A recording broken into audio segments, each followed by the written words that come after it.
Matagal ko nang pinakikiusap. Ano pa ba ang makukuha natin sa matanda?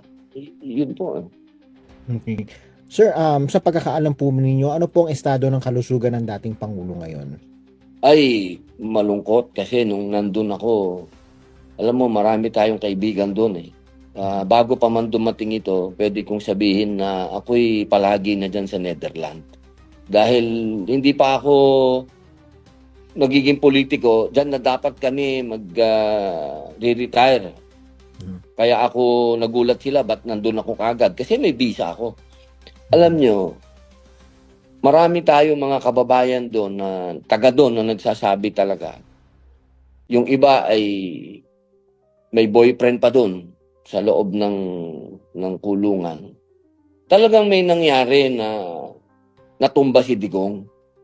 Natumba si Digong, nabagok yung ulo.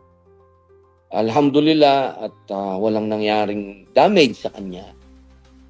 Kung ganun na ang sitwasyon ni Digong na hindi na siya makalakad, dito naman nakita naman natin noon hindi na nga siya makalakad mag-isa. Di lalo na doon sa kulungan.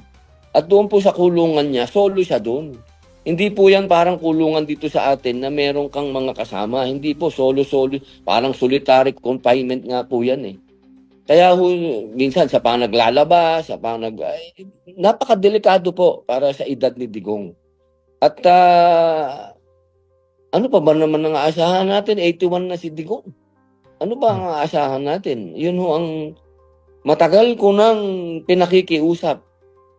Ano pa ba ang makukuha natin sa matanda? Yun po. Okay. Yun lang po, sir.